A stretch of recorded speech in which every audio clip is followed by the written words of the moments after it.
wabarakatuh. Waalaikumsalam warahmatullahi wabarakatuh. Saya langsung aja nih dulu poin. Iya, Kita umur kan udah tua. betul. Kita umur udah tua. Seringkali kita itu pada saat mendengarkan azan, Iya. ya, kita itu tak dulu lah, Allah. masih waktu, tak dulu lah. Kadang-kadang waktu azannya udah habis, kita ke masjid sudah terlambat. Allah. Bagaimana kita menyikapinya? Iya. Itu aja. Baik. Terima kasih. Assalamualaikum warahmatullahi wabarakatuh. Waalaikumsalam warahmatullahi wabarakatuh. Azan itu artinya seruan. Ya. Muadzin orang yang menyeru. Maka azan adalah suatu panggilan itu dari Allah. Panggilan dari Allah. Sehingga menjadikan isyarat dari Allah Subhanahu wa taala, Allahu akbar, Allahu akbar, Allah Maha besar, Allah Maha besar. Berarti jemaah rahimakumullah, dari dibalik kalimat itu semua selain Allah kecil di mata Allah. Maka Allah yang besar, Allah akbar. Asyhadu an la ilaha illallah. Kita jawab asyhadu an la ilaha illallah. Ini adalah tauhid. Asyhadu anna Muhammadur Rasulullah. Disunahkan oleh Nabi kalau azan yang membaca lafaz itu kita pun mustamik menjawab. Jangan pernah diam. Sekalipun seandainya ada taklim seperti ini, kalau ada azan kita jawab, kita berhenti sejenak. Jawab jemaah rahimakumullah. Bahkan yang lebih utama kita isi doa di sela-sela azan itu. Silakan, itu saatul mustajab. Sampai ya hayya 'alas shalah kita jawab la haula wala quwata illa billah. Terus lagi hayya 'alal falah la haula wala quwata illa billah. Allahu akbar, Allahu akbar, la ilaha illallah. Sebenarnya ada makna yang tersirat dari seorang muazin yang ketika mengumandangkan, yang sebenarnya jemaah rahimakumullah kalau kita kaji itu sesungguhnya panggilan dari Allah. Dari secara logika aja jemaah rahimakumullah, kalau kita dipanggil oleh seorang atasan, lalu kita nih bawahan diam-diam aja cuek sama panggilan atasan, pasti atasan akan marah hatinya. Tidak suka dengan perangai kita. Ini yang memanggil Allah, yang memberikan nikmat umur, yang memberikan nikmat sehat, nikmat keluarga, nikmat rezeki, nikmat segalanya yang Allah sudah berikan buat kita. Lalu kita tidak hadir ketika dipanggil sama Allah, mungkin Allah juga tidak suka dengan perilaku kita. Maka jamaah rahimakumullah, usahakan kita niatkan dalam satu riwayat, intidorus shalah ila shalah. Orang yang menanti dari sholat pertama ke sholat berikutnya adalah tanda orang yang dirahmati oleh Allah Subhanahu wa taala. Maka ketika ada suara azan, kita ucapkan alhamdulillah ya Allah, saya masih dipanjangkan umurnya oleh-Mu ya Allah, masih menikmati waktu sholat saat ini. Segera bergegas datang ke masjid, datang ke musola untuk sholat berjamaah. Bahkan ini jamaah rahimakumullah, usahakan ketika selesai itu muazin azan, kan biasanya baca doa itu saat mustajab juga. Selipkan Rabbighfirli wa liwalidayya warhamhuma kama rabbayani shaghira. Selipkan di saat selesai azan, selesai iqamah, itu saat mustajab. Kalau berdoa pasti dikabul sama Allah. Orang tua kita yang ada di alam barzakh butuh doa ini dari anak-anak yang saleh, yang ketika berdoa pasti diijabah sama Allah. Rabbighfirli ya Allah, ampuni aku. Wali walidayya, sayangi kedua orang tuaku. Ampuni kedua orang tuaku. Warhamhuma kama rabbayani shaghira, sayangi mereka ya Allah. Maka doa untuk orang tua kita akan diijabah oleh Allah dan membuat bahagia senang orang tua kita di sana. Hadir jangan jangan ditunda-tunda. Karena begitu setan enggak suka jemaah rahimakumullah. Kalau ada azan jemaah rahimakumullah, itu setan bagaimana caranya supaya kita ini disibukkan dengan aktivitas duniawi. Kalau kita lihat sejarah jemaah rahimakumullah, bagaimana sahabat Abu Bakar. Sahabat Abu Bakar itu jemaah rahimakumullah karena asik dengan duniawi. Asik dengan duniawi sampai enggak dengar azan. Sampai enggak sholat di awal waktu. Apa yang dilakukan oleh sahabat Abu Bakar jemaah rahimakumullah? Karena saat itu mau panen ceritanya. Mau panen korma. Kebun kormanya sangat menarik, hasil buahnya luar biasa, panennya luar biasa, menghasilkan untung yang berlipat-lipat sehingga terlena sahabat Abu Bakar. Apa yang terjadi jamaah rahimakumullah? Beliau katakan, ini gara-gara saya ketiduran, enggak sholat, enggak dengar azan, gara-gara dunia.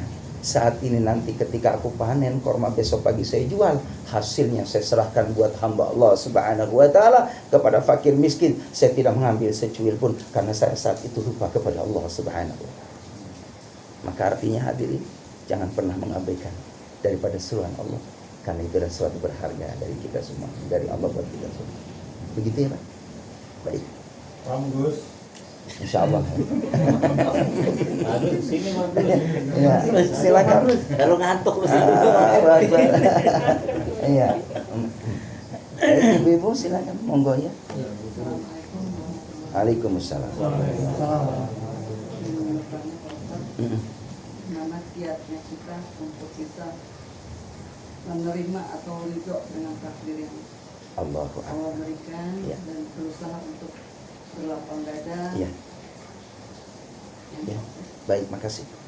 Ada doa dalam kitab Nasir Ibad. Allahumma inni as'aluka nafsan mutmainah tu'minu bi liqa'ika wa tarda bi qada'ika wa taqna'u bi ata'ik. Ya Allah, nas'aluka. Ya Allah, aku minta kepada nafsan mutmainah, jiwa yang tenang. Kita bisa tenang ini Allah yang ngasih hati. Allah mudah untuk membolak-balikan hati yang tadinya tenang jadi gelisah, itu hak Allah. Maka tidak ada cara supaya untuk kita dapat ketenangan, deketin yang menenangkan jiwa, yaitu Allah Subhanahu wa ta'ala. Caranya bagaimana? Dengan berzikir kepada Allah. Ala bi dzikrillahi tatma'innul qulub. Ketahuilah dengan mengingat Allah, hatimu akan ditenangkan oleh Allah.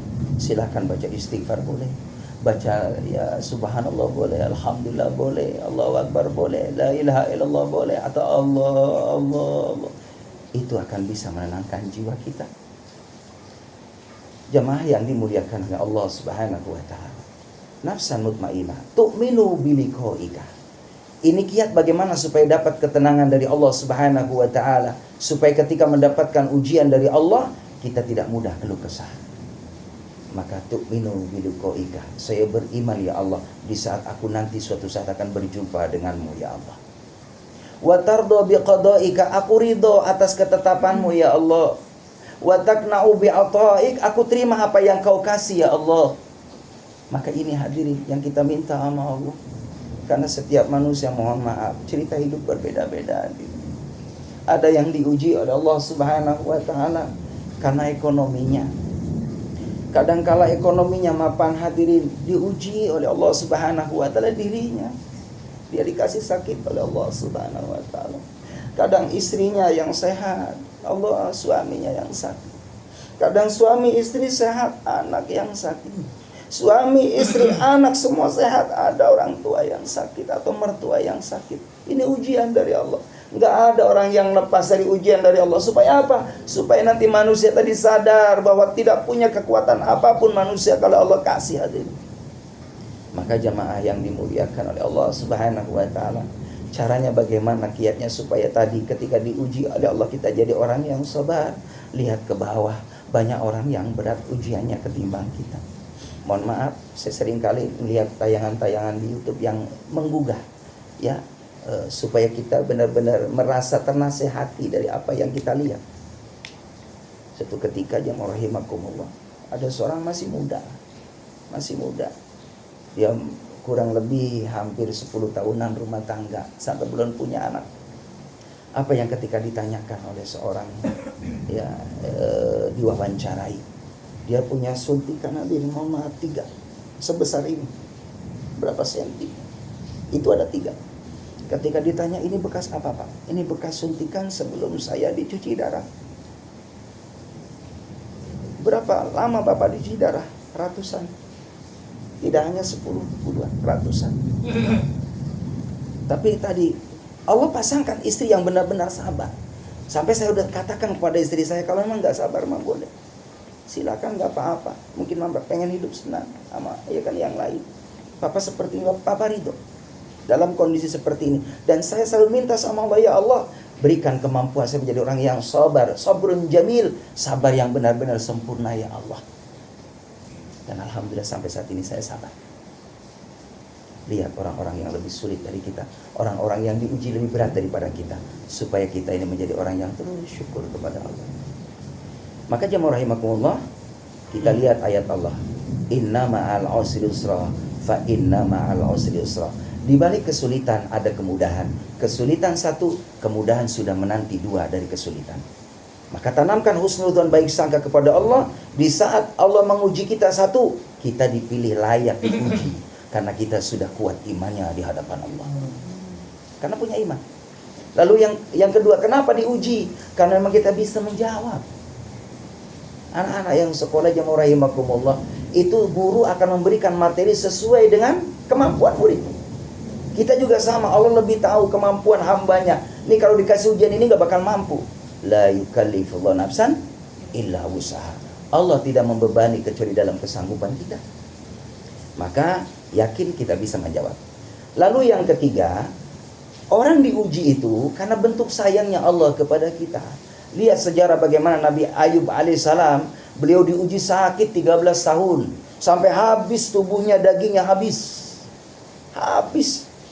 Sampai istrinya Siti Rahmah dia bilang kepada Nabi Ayub, wahai suamiku, engkau seorang Nabi dan Rasul, setiap berdoa pasti diijabah sama Allah. Kenapa engkau tidak minta kepada Allah untuk segera disembuhkan oleh Allah?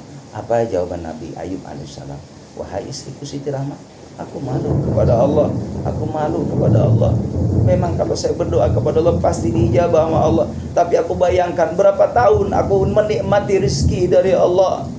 Puluhan tahun dari Allah. Baru dikasih 13 tahun saya sakit. Lalu saya mengeluh kepada Allah.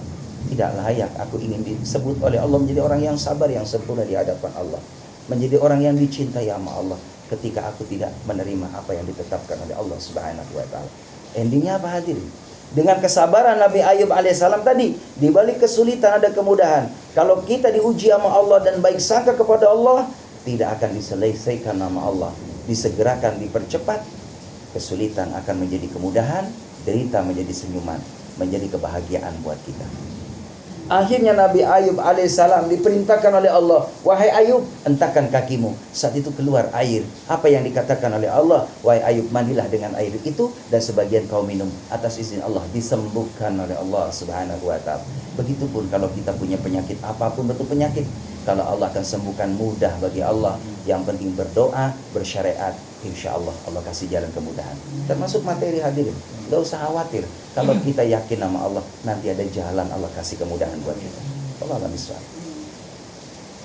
Oke Ustaz, saya nanya berhubungan dengan tema ya Ustaz. Siap. Baik, orang yang sudah berumur Ya. itu seringkali menjadi beban. Ya. Nah, bagaimana menurut agama agar usia itu tidak menjadi beban? Allah. Yang kedua, waktu yang sudah lewat itu tidak mungkin kita Kembali terulang.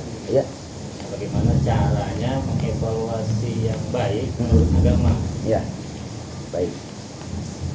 Memang tadi jamaah rahimakumullah, ya kuncinya satu adalah iman kepada Allah. Kalau kita punya iman, aman dalam kondisi apapun. Dan sunatullah, berjalannya waktu kita ini pasti akan menemui masa-masa itu. Menjadi sunatullah. Mau atau tidak, rela ataupun terpaksa. Berjalannya waktu, bertambahnya tahun, bertambahnya usia. Maka yang ada adalah terus kita cas keimanan kita kepada Allah Subhanahu wa ta'ala. Allahumma tsabbitna bil iman, tsabbitna bil Islam, tsabbitna bil ihsan. Ya Allah, tetapkan imanku, tetapkan Islamku, tetapkan kebaikanku ya Allah. Atau boleh doa ya muqallibal qulub tsabbit qalbi ala dinik. Wahai Allah yang membolak-balikan hati, tetapkan hatiku ala dinik, atas agama Engkau ya Allah. Maka supaya kita nyaman, tenang dengan masa-masa usia kita. Yang mohon maaf, namanya usia sudah renta, sudah usia sepuh, udah usia tua, ya kan? Yang dibayangkan apa hadirin? Kita pasti akan pulang ke negeri akhirat. Walaupun tidak menjadi jaminan orang tua bakal cepat meninggal hadirin. Yang muda banyak lebih awal meninggal. Banyak. Ya, bahkan ada tuh rombongan anak muda ya, kurang lebih ada 10 itu saya lihat di TV itu. Matinya rombongan aja. Iya, karena minum oplosan, ya kan? Makanya kita yang usia 40 50 aman lah. Enggak ada berita 50 tahun minum oplosan, enggak ada. Yang ada di masjid. Iya kan? Begitu. Jadi aman kita ini udah usia aman kita nih yang udah 40 50 aja udah aman kita nih. Mereka yang masih muda-muda ada potensi yang mohon maaf kalau nggak kuat iman akan mudah terjerumus hal yang negatif. Maka kembali lagi ketika di usia senja, maka kita udah hafal tuh doanya ya. Allah menas'aluka husnul khotimah wa na'udzubika min syarril aqibah wa su'il khotimah. Apa yang gampang deh? La ilaha illallah, la ilaha illallah, la ilaha illallah Muhammadur Rasulullah. Ya Allah biha, ya Allah biha, ya Allah bihusnil khatimah. Ya Allah biha, ya Allah biha, ya Allah bihusnil. Itu doa supaya dapat husnul khatimah. Jamaah rahimakumullah, kalau kita tahu ilmunya dan tahu daripada dibalik semua skenario itu Allah itu semuanya indah. Jadi kalau ada orang meninggal dunia dan dia orang soleh, berarti dia sudah cukup bekalnya. Jadi husnudzonya ke situ.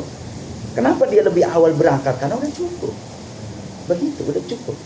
Dan suatu kebahagiaan, kebanggaan hadirin adalah orang yang beriman itu ketika berjumpa dengan Allah. Berjumpa dengan Allah. Kenapa? Kenikmatan yang tiada tara. Kita melihat ayat Allah aja udah indah, luar biasa. Bagaimana melihat Allah? Makanya kata Nabi, kasaimin farhatain, orang puasa itu kan dua nikmatnya, ketika buka puasa dan ketika melihat Allah. Maka jemaah rahimakumullah, kita ingin di saat sakaratul maut.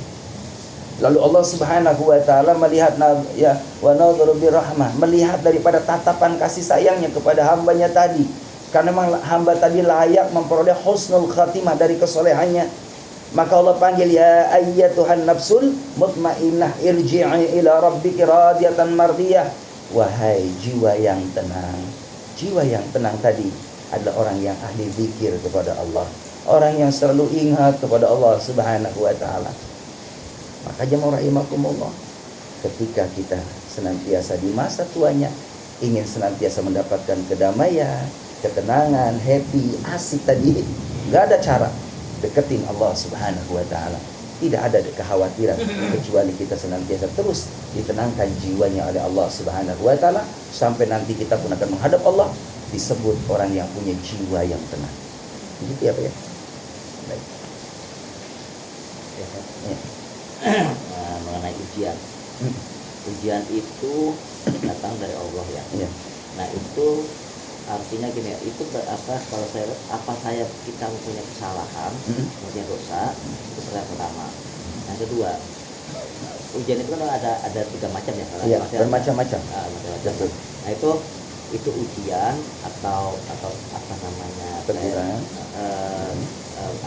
hukuman, hukuman. ada satu lagi apa itu, tiga macam Iya, ya. betul. Nah, itu gimana Tad? Itu ada dua pertanyaan. Ya. Baik, jadi yang namanya ujian itu tiga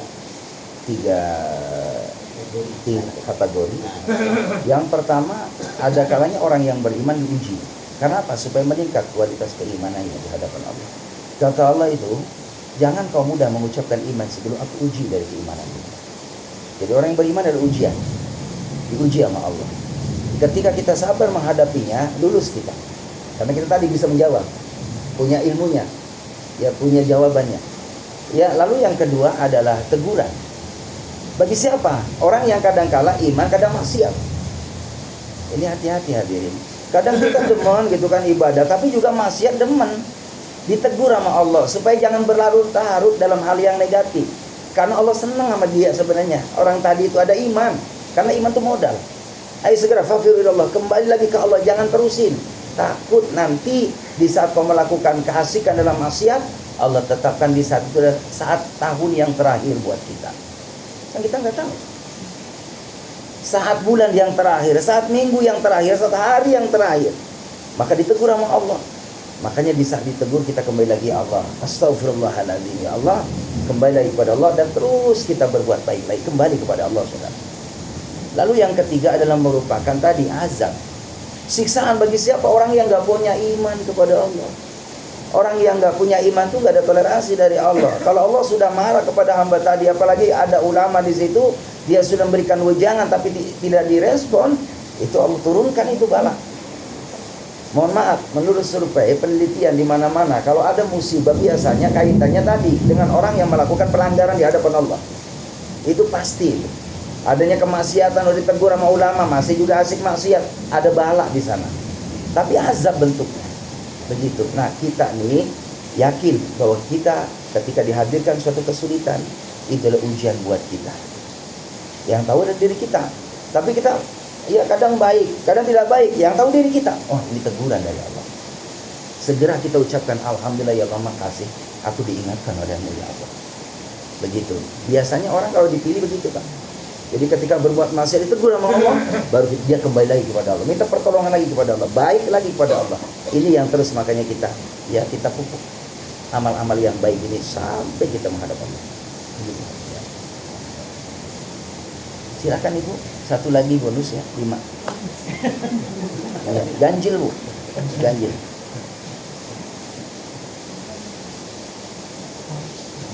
Bebas.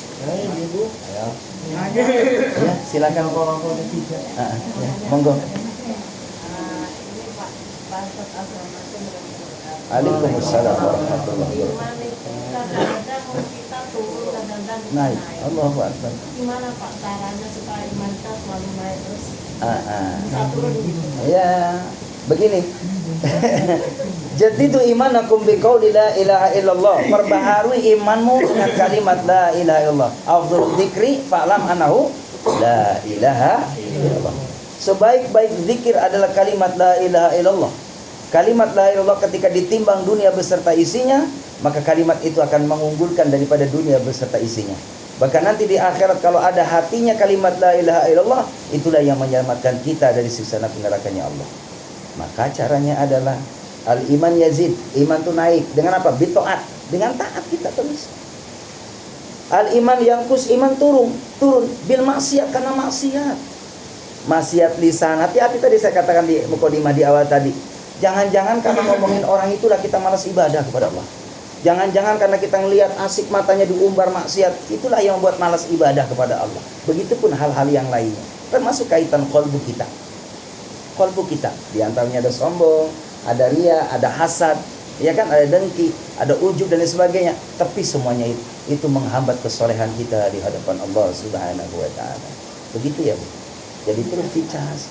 Nah, tadi nyambung sama Pak De. Ini mohon maaf, Pak De ini sering ngaji ya. Jadi ini saya lihat iya, mohon maaf ya Pak. Iya, jadi ini saya penyambung lidah. Pak De sebenarnya tahu ilmunya. Begini. Tapi jangan saya ditekak. Jadi iman itu betul. Kalau imannya malaikat, tadi pada katakan naik terus. Iya, naik terus. Jadi iman malaikat, mohon maaf, stabil ya, iman malaikat stabil. Kalau imannya Rasul naik terus grafiknya, nggak pernah turun. Imannya Nabi dan Rasul, makanya dimaksum. Kalau malaikat tadi stabil. Kita nih labil. Pasang surut iman kita. Kadang ada orang, mohon maaf, punya duit Pak, imannya kencang. Iya, imannya kencang. Iya kan? Rajin ngaji.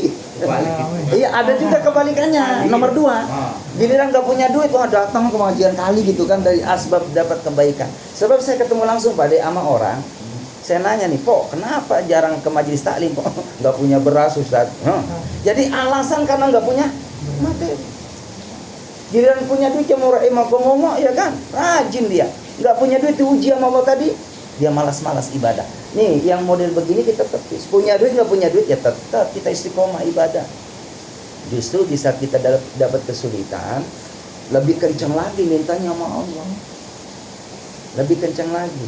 Ini saya kasih deh ya, kasih amalan nih, biar kita rezekinya lancar. Amin ya Rabbal. Insya Allah Ibu Bapak. Banyak sewa. Iya, benar. Iya, benar Pak De. Ini saya mohon maaf, di rumah beras nggak pernah habis Pak De. Iya, karena tetangganya baru.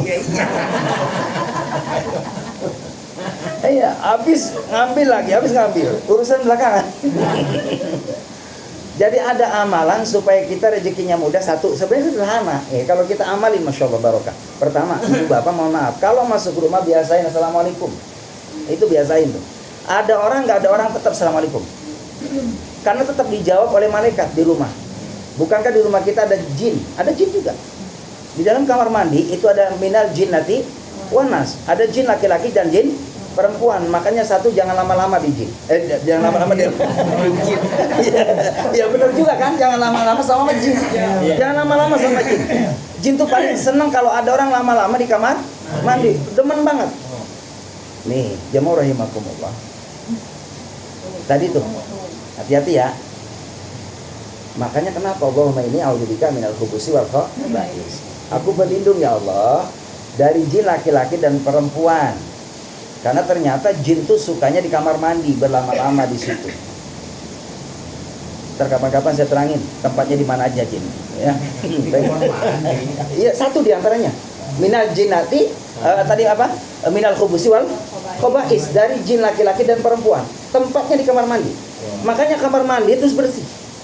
Cermin seorang tuh benar-benar menjaga kebersihan, lihat kamar mandinya. Iya.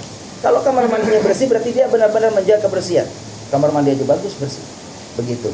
Jadi setan jin itu akan pergi ketika tidak kotor tempatnya. Jadi kalau kotor gitu kan, terutama mohon maaf Ibu, jangan sok nyangkutin baju-baju di kamar mandi. Karena tempatnya jin tadi, takut bersemayam di sana. Nanti kapan-kapan saya nerangin jin ya. Baik, kita lanjutin. Saya mana tadi tuh? Cerita apa tadi?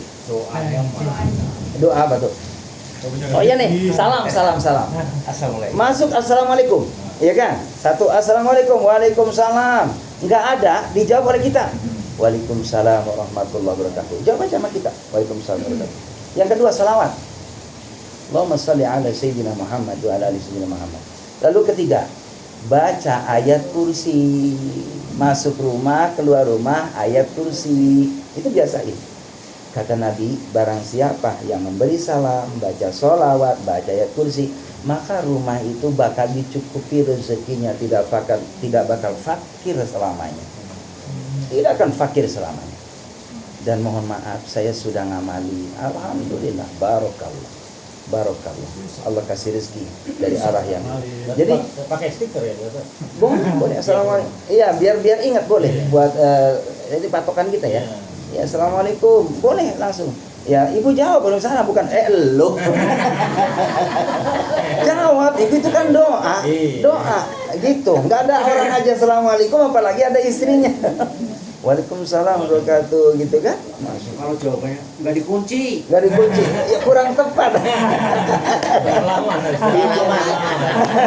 Ya, Allahu Akbar. Ya, biarlah yang lalu berlalu. Tapi habis ini dijewer. Begitu Pak De, biasain. Saya balik lagi ke yang tadi. Doanya. Bukan. Doanya oke ya. Doanya kan udah tadi. Doanya udah tadi. Enggak, tadi perumpamaan. perumpamaan iman yang naik turun. Tadi kan Pak Ustadz bilang kalau dia berkecukupan dia makin rajin. Betul. Tapi kalau dia kekurangan dia jadi tidak rajin. Iya. Tapi itu pengecualian orang yang seperti itu yang terjadi di masyarakat kebalikannya betul. Betul nggak Pak? Betul, ada kebalikannya. Kalau dia berkecukupan, justru dia makin jauh dari maka jauh dari Allah, betul. Tapi giliran dia kekurangan, dia akan mendekatkan. Betul. Itu yang bagus. Iya, betul. Bagus nggak Ustaz? Ya, gitu? ya makanya ada dua tipe ya. Tipe yang pertama tadi, ada tipe manusia itu ketika dia dalam kondisi dia kaya, kecukupan, dia lupa kepada Allah. Itu benar dalam Al-Qur'an. Ya. Jadi banyak orang yang ketika dia bergelimangan harta, dia merasa harta itu akan kekal padanya dalam Al-Qur'an juga, sehingga dia lupa kepada Allah Subhanahu wa taala. Ini tipe yang pertama. Begitu. Maka jangan sampai ketika kita jadi orang yang cukup lupa kepada Allah. Begitu. Tapi juga ada tipe yang kedua tadi. Dalam kondisi dia susah, ya kan? Tapi juga sebaliknya ada yang memang dia lupa juga sama Allah. Maka yang bagus dalam kondisi kaya, miskin tetap stabil iman kepada Allah. Karena tadi kehidupan dunia ujian. Tidak selamanya kita senang, ada kalanya susah. Tidak selamanya kita mudah, ada kalanya sulit. Tidak selamanya punya duit, kadang kala kita nggak punya duit. Makanya terus tadi stabilkan keimanan kita supaya syukur nih. Begitu Pak.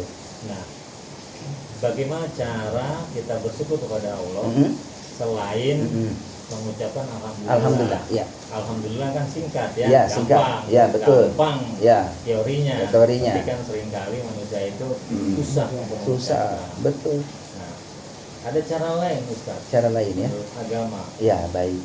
Jadi syukur nikmat itu diantaranya yang pertama selain kita ucapkan alhamdulillah rabbil alamin, yang kedua mengakui bahwa nikmat ini dari Allah.